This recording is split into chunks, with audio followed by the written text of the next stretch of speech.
Guys, what is up? Back with another video. I'm on my way to the gym.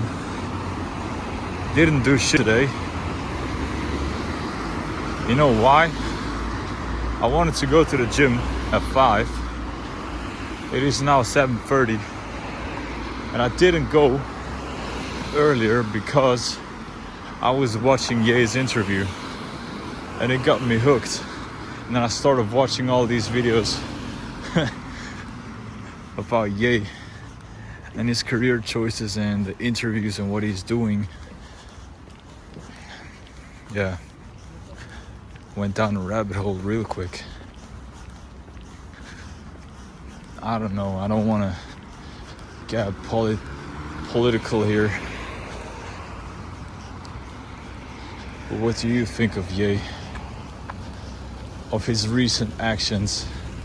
I have to say, the interview, like, I still like his music, and the interview he did with Justin was interesting. You know, he had some things to say, but also, like, he's so out of his mind that it almost makes him, like, it almost brings sympathy with it because he's so far from normal.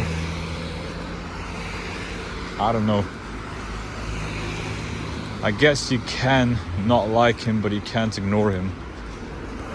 That's his mission.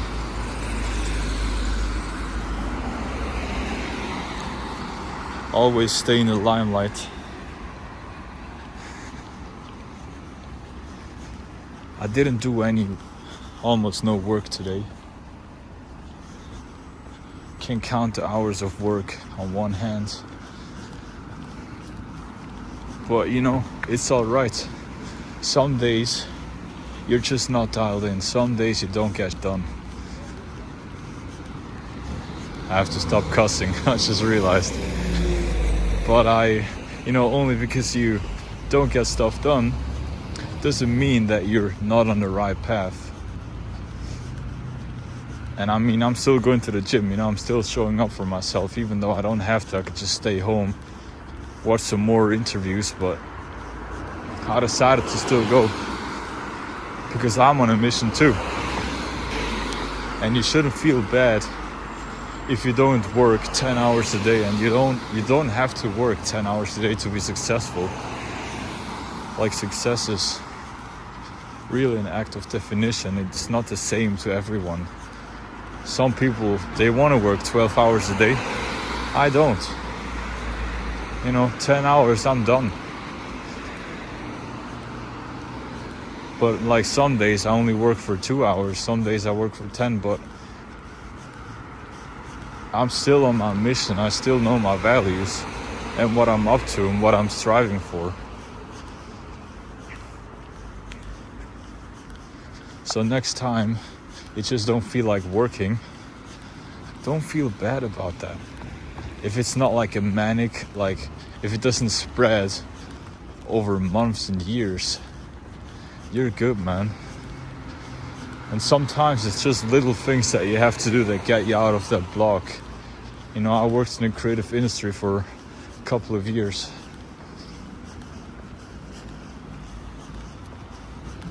And I know what it feels like to have that creative block. Or it doesn't even have to be a creative block, it can be any block. You know, sometimes you just gotta go outside, go for a walk, 30 minutes, that's all you need. And you're ready to go. And if you're not, man, take it easy. Just watch one of my videos, listen to a podcast, watch the Ye interview, whatever you do. But don't feel sorry for yourself. Trust me, even those people you see online pretending like they're working 14 hours a day, 15 hours a day. Listen, I don't. But probably they don't work that many hours, and even if they do, oh my god, there's a mouse. There was a freaking mouse right in front of me on the ground. Or maybe it was a rat. I hope not. They're probably not working for that much, and even if they do, not every day looks the same. I'm kind of done with people showing you like their perfect lives. Oh, you know, I'm in Monaco 5 times a year and I go this and that. It's all bullshit. Not every day is like that. I'm also realizing there's a lot of people online that show or they talk about how they made it, but sometimes it's difficult to imagine. Like, it helps if you know somebody else has done what you do, but there has to be somebody showing you how they do it. Like, and you know, I'm not talking about people that are living those crazy lives. I'm talking about like normal people, you know, people like me and you who just have a regular life, and they show you the come up. You know, you were there from the beginning.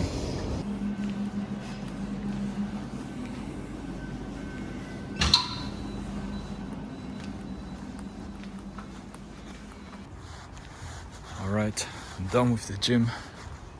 Let's go home. And you know, today's vlog is not going to be long because I was just not filming.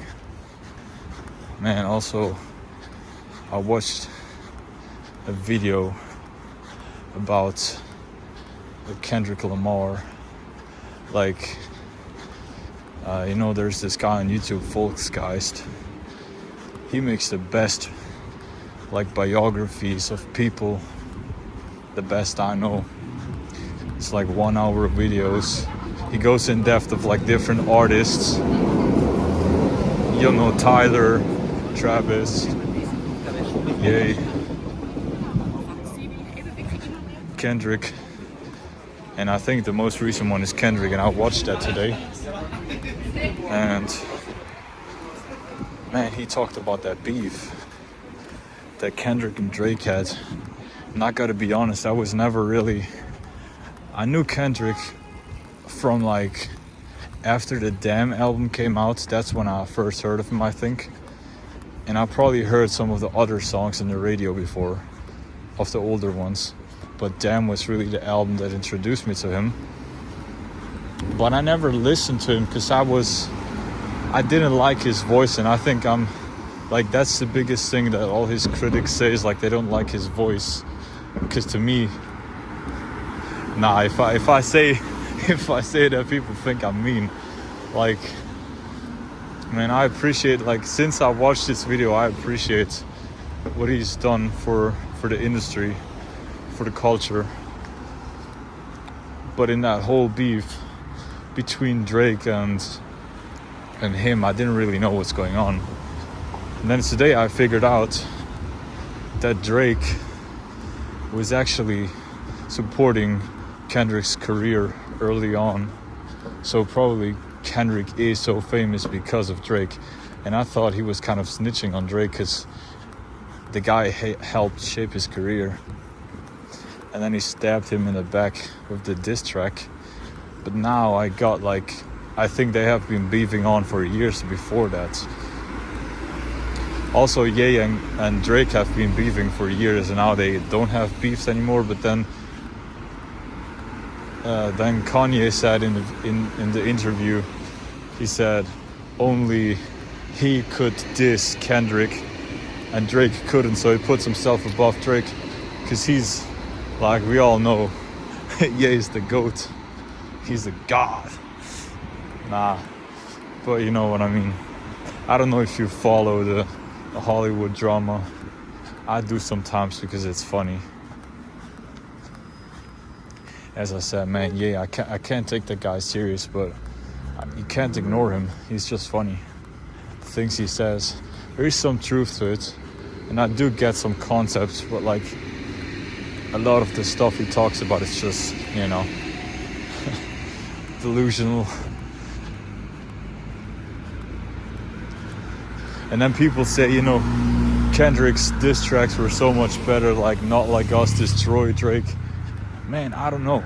I don't even know in which order the songs came out. I think there was like 3 diss tracks from Kendrick and 2 diss tracks from Drake, but I'm not even sure. And I don't know who started the beef and who ended it. But to be honest, I don't think that Drake's diss track is worse. Like, I don't know if the things they talk about are true or not, but in terms of lyrics, flow, beat, I think Drake is just as good, honestly. And prior to today, I was more on Drake's side because I was like, you know, I could resonate more with his music because I was listening to Drake for much longer and much more than I listened to Kendrick. Mostly because I just didn't really... Oh, look. There's the Good Kids Mad City car. What a coincidence. Anyways. I didn't listen to Kendrick. Only like sporadically. And I just resonated more with Drake. But honestly, to me, Travis and Tyler are way above these two guys anyways. And I'm not trying to hurt feelings. It's just like I have so much more connection to Travis and Tyler. So like Travis Scott and Tyler the Creator. But you know, nowadays I enjoy all the music. I listen to so many different genres. Started listening to a lot of jazz a couple, 2 years ago, I think. But I also listen to metal, I listen to techno, I listen to classic stuff, I listen to blues, I listen to hip hop, house. Pretty much the only thing I don't listen to is Taylor Swift, which I guess you can probably resonate. I don't know. I like old music too, you know, what they did in the 70s and 80s and 90s. The whole UK stuff. I'm just talking. Honestly, today was a weird day because I didn't get anything done and I was just like the first time I got out was when I went to the gym like 2 hours ago. Now it's like 9 or 9:30. That was the first time I went out today. So I was sitting at home all day long. Sometimes that happens, you know. I don't even know what I'm gonna name this video. I don't even know what the topic is. But you know, as I said, man, I'm doing this daily and I'm not stopping. Just like Kendrick, you know, he made music for 9 years before his debut album popped up. So he was always working, and I think he was also working normal jobs next to rapping. I remember back when I was younger, like, I don't know, a couple of years ago, probably around 2015, 16, 17, around that time, I was meeting up with friends and we were always freestyling. We put some beats on, some type beats or some old school hip hop, and we just freestyled, we just battled. We didn't even film it, we didn't like post it anywhere, but we just did it for fun. And I remember having so much fun, and I got kind of good, you know. I think this is part of the reason why I speak English the way I speak English, because you know, I'm Swiss, so it's not my English is not my spoken language. Well, first I learned it in school because all people in Switzerland have to learn English in school. C63. But the English that you learn in school is not really effective. Like, they don't teach you how to talk, you know, they just teach you the basics, the grammar. They don't teach you what I learned later on through watching YouTube, and I think also through this whole freestyling thing. Because we did it in Swiss German too, but I think I often used English. And that's how I got better. And now people wonder about my accent, because I think if you hear other people from Switzerland, I mean, I can fake a Swiss accent, you know, but it's kind of cringe, honestly. When I hear Swiss people talking, I have to stop I burst out laughing, you know, because, oh, look at that old Mercedes. I have to hold myself back because it sounds so funny even to me, and I can't imagine, like, if you're American and you talk to Swiss people. But last time, the thing is, man, listen, I can fake a British accent. I was debating whether or not I should start this YouTube channel just using my British accent, but then I was like, you know, it's not as natural to me. So what you hear now is my baseline English. That's how I talk. But I can fake a British accent, or even an Australian accent, or a South African accent, because I watch so many videos. For example, man, y'all take it easy. They're speeding like crazy. Because I watched, for example, my British accent comes from listening to a lot of UK rap, obviously, but also people like Madeline Argy or Paddy Pimblett, or, you know, I've listened to a lot of British podcasts and stuff like that, and that shaped like my style of speaking, you know. And I don't really have my own English identity, because I'm mixed of all different accents, you know. But I think that's still better than having this Swiss accent, which is honestly horrible, and you will probably not watch a single video if I talk like that. To me, I love the British accent, but I was like, nah, you know, because the Brits, they're gonna be able to tell that I'm not from the UK. And I actually figured out I have people from the UK watching, so hello there, I guess. I was in the UK a couple of years ago. That was my first solo travel, and I loved it, you know. Now looking back, we wanted to go to UK last year.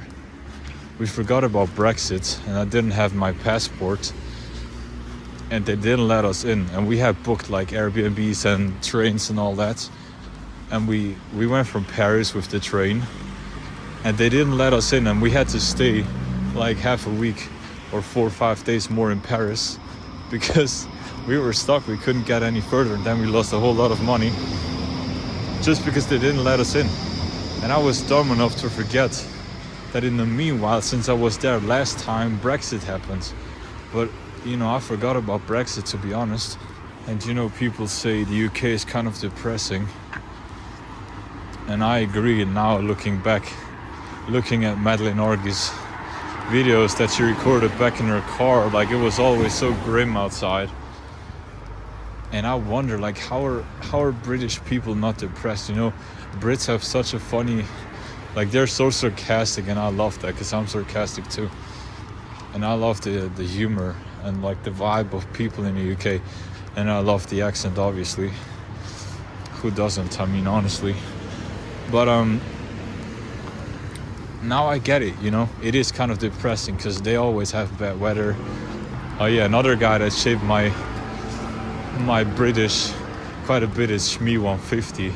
Man, I watched that guy since probably 2015 or something, 2014 even. More than 10 years now. But he doesn't have such a hard British accent. He's quite like baseline London, I would say. Paddy Pimblett is much more... Is he from Liverpool? I think he's from Liverpool, because his accent is definitely Liverpool accent. Man, the people from the UK know what I'm talking about. Like, people in Liverpool, it's almost a different language. than people from London.